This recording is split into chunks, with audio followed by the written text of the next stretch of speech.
आत्मिक यात्रा कार्यक्रम में आपका स्वागत है। आइए हम पास्टर प्रेमाशीष सतमन द्वारा लिखित आज के भक्ति लेख पर चर्चा करें।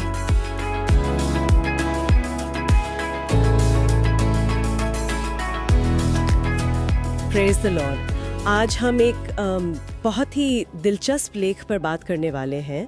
पास्टर प्रेमाशीष सतमन का लिखा हुआ भीतर की आवाज़ सुनना। और ये लेख एक बुनियादी सवाल से शुरू होता है ना, कि क्या हम अपने अंदर की आवाज़ सुन रहे हैं? क्या कभी ऐसा महसूस होता है कि जीवन में कुछ गहरा मतलब है जिसकी हम तलाश में हैं? हाँ बिल्कुल, ये सवाल हम सबको कभी ना कभी छूता है। लेख की शुरुआत यिर्मयाह 33:3 से होती है। परमेश्वर कहते हैं, मुझसे प्रार्थना कर और मैं तेरी सुनकर तुझे बड़ी बड़ी और कठिन बातें बताऊंगा जिन्हें तू अभी नहीं समझता। ये हमें याद दिलाता है कि हम सिर्फ ये शरीर ही नहीं है, हमारे अंदर एक आत्मा है। सही। जो किसी बड़ी चीज से, किसी गहरे सत्य से जुड़ना चाहती है। तो चलिए इस पे थोड़ा और सोचते हैं। लेख पूछता है, क्या कभी ऐसा लगता है कि हम किसी बड़े मकसद के लिए बने? हाँ, जैसे जिंदगी सिर्फ रोजमर्रा के कामों से, खाने पीने से बढ़कर है। बिल्कुल। और लेखक कहते हैं कि ये एहसास हमारी आध्यात्मिक प्रकृति से ही आता है। हाँ, और इसमें एक दिलचस्प बात ये भी है, लेख मत्ती 4.4 का जिक्र करता है। अच्छा, मनुष्य केवल रोटी से नहीं बल्कि परमेश्वर के मुख से निकलने वाले हर वचन से जीवित रहेगा। वाह। तो मतलब साफ है, हमारा वजूद सिर्फ शारीरिक जरूरतों के लिए नहीं है। हाँ। असली जो पोषण है, असली संतुष्टि वो परमेश्वर से जुड़ने में है, अपना उद्देश्य समझने में है। तो फिर सवाल ये उठता है कि परमेश्वर को सुने कैसे? आजकल की भागदौड़ में ये मुश्किल लगता है। हाँ, मुश्किल तो है। लेख यहाँ आदम का उदाहरण देता है, उत्पत्ति 3:8-10 से। हाँ, वो बाग वाला वाक्य। हाँ, गलती करने के बाद भी जब वो डरा हुआ था, शर्मिंदा था, तब भी आदम परमेश्वर की आवाज सुन सका। बिल्कुल। ये बहुत अहम नुक्ता है। मतलब परमेश्वर हमसे बात करना बंद नहीं करते। कभी नहीं, भले ही हम गलतियां करें या हमारी जिंदगी में कितना ही शोर क्यों ना हो। तो दिक्कत कहाँ है?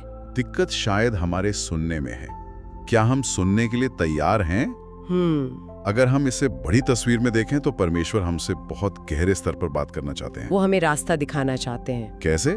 मतलब किस तरह की बातें? ज्ञान, सलाह, कभी कभी चेतावनी या मुश्किल में सीधी मदद। वो हमेशा मौजूद है मार्गदर्शन देने के लिए। लेकिन लेख यही पूछता है ना, क्या हम सुन रहे हैं? हाँ। क्या हम वाकई ध्यान दे रहे हैं, या फिर हम अपनी दुनिया में खोए हुए हैं? जैसे आजकल तो टिकटॉक है, दूसरी सोशल मीडिया है। हाँ, और परीक्षाओं का तनाव, ऑफिस का काम, घर की चिंताएं, राजनीति की बातें, इतना शोर है चारों तरफ। सही कहा। इन सब चीजों के शोर में वो जो एक धीमी स्थिर आवाज है, वो दब जाती है। हाँ, शायद असल चुनौती यही है, इन सब विकर्षणों से थोड़ा हटकर शांति से उस आवाज पर ध्यान देना जो सच में मायने रखती है। बिल्कुल।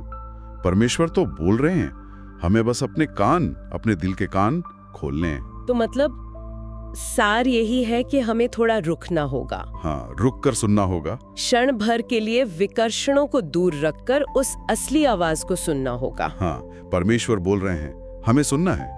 तो पास्टर प्रेमाशीष सतमन के इस लेख का निचोड़ यही है कि एक अंदरूनी, एक दिव्य आवाज है जो हमें मार्गदर्शन दे सकती है, जीवन को उद्देश्य दे सकती है। लेकिन हमें सक्रिय रूप से कोशिश करनी होगी जीवन के शोर के बीच उसे सुनने की। बिल्कुल। और लेख में वो जो प्रार्थना दी गई है, हे प्रभु मेरे कान खोल दे, वो इसी सुनने की क्षमता को बढ़ाने का एक तरीका है। हाँ, एक शुरुआत है। पर यहाँ एक व्यवहारिक सवाल भी है। आज की इस तेज रफ्तार जिंदगी में हम सच में शांति और वो स्पेस कैसे बनाएं? सही बात है, सुनने के लिए वक्त कैसे निकालें? हाँ, ये कहने में आसान लगता है पर करने में ये वाकई सोचने वाली बात है। और जाते जाते एक और सवाल मन में आता है। क्या? कि सिर्फ सुनना ही काफी है या उस मार्गदर्शन पर चलना भी जरूरी है? हाँ, अमल करना। वो रोजमर्रा की जिंदगी में कैसा दिखेगा?